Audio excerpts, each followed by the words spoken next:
Hello বন্ধুরা, ওস্তাদ বিভূতি মাহাতোর বাড়ি পৌঁছানো হয়ে গেছে। আজকে রিহার্সাল হবে, তার জন্য সবাই পৌঁছে গেছে আগে। আজকে নতুন মুখোশ, নতুন ড্রেস আনানো হয়ে গেছে। তাই প্রথম আসর আছে বিজয় দশমীর দিনে বিকালবেলায় দুবরাগোড়া কাটিনের পাশে, জানি না কোন থানা পড়ছে। ওগুলা হচ্ছে পুরানো মুখোশ। নতুন আমাদের রাজা মুখোশটা কমেন্টে জানাবে কেমন আছে মেন রাজা। আর এগুলা হচ্ছে সব বড় সাইজের মুখোশ, মেন রাজা রকম। কমেন্টে জানাবে কেমন আছে।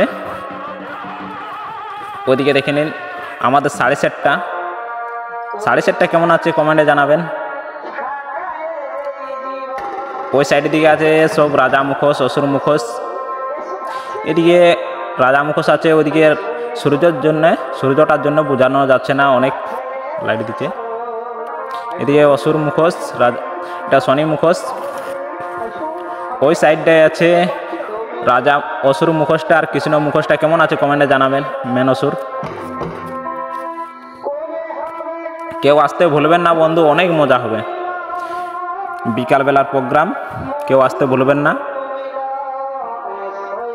এগুলা হচ্ছে পোশাকগুলা, দেখে নিন কেমন আছে। মেন অসুরের পোশাক কমেন্টে জানাবে কেমন আছে। আর এদিকে রাজা পোশাক, পিঠটা কেমন আছে। কেউ আসতে ভুলবেন না বন্ধু, অনেক মজা হবে। প্রথম আসর হবে নতুন মুখোশ, নতুন রাত। বাই বন্ধু।